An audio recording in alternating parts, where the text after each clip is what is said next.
विद्यार्थियों को खासकर इस चीज़ पे ध्यान देना पड़ता है और वो चीज़ है समझना।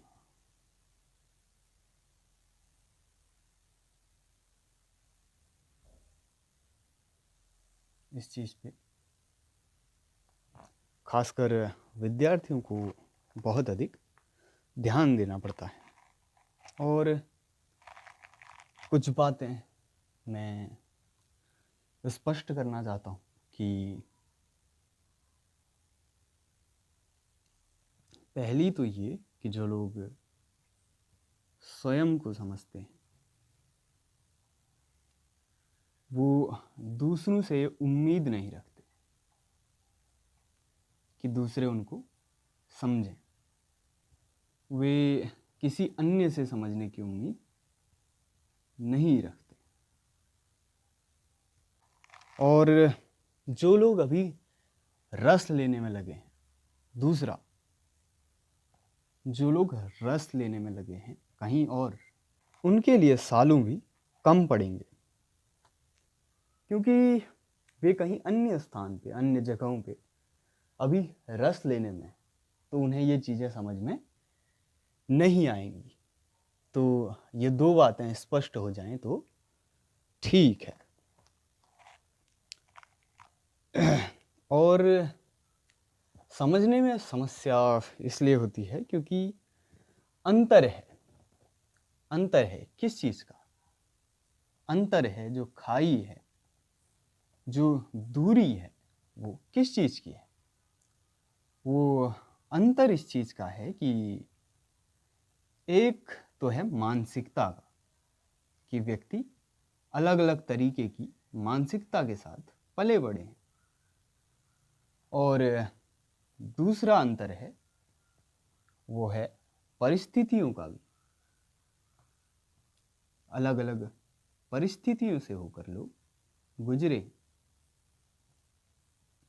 कहीं ना कहीं ये दोनों चीज़ें भी आपस में जुड़ी हैं, और जैसे जैसे व्यक्ति खुद को समझने लग जाता है तो वो दूसरों से फिर उसकी उम्मीदें कम होने लग जाती हैं, कोई अन्य उसे समझे।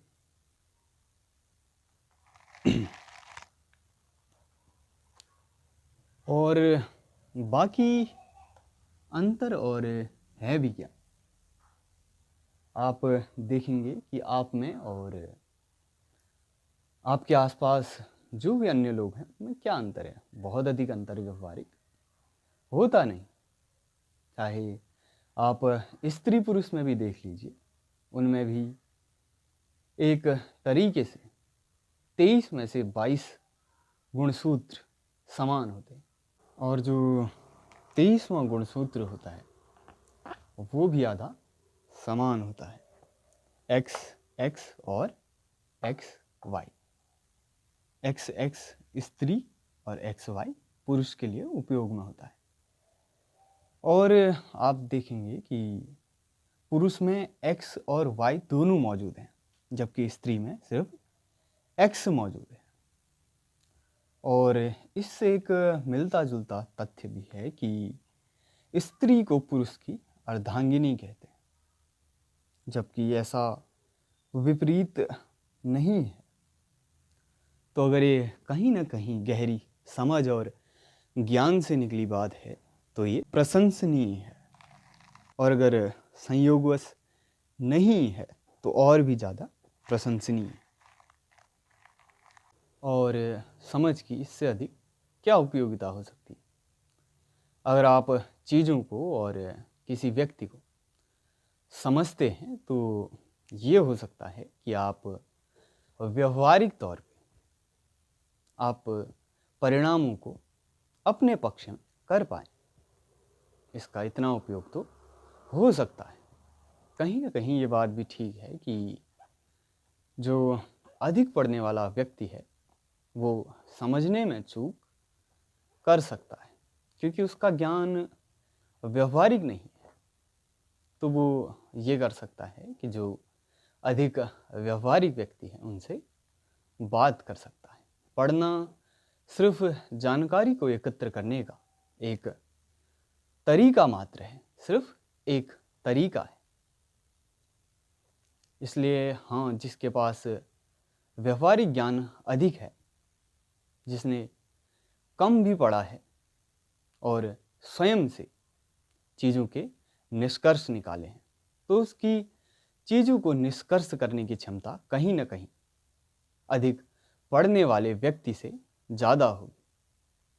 समझ को अधिकांशतः बुद्धि तक ही सीमित माना गया है, और बुद्धि से थोड़ा अगर हम आगे चलें तो आपको विवेक मिलता है।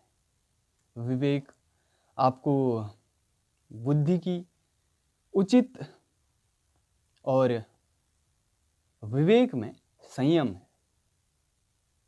बुद्धि से थोड़ा अगर आगे चलें तो आपको विवेक मिलता है, और विवेक में संयम है।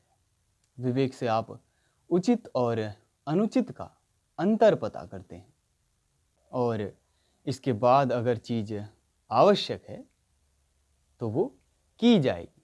लेकिन ये कब संभव है? ये सिर्फ विवेक के द्वारा ही संभव है।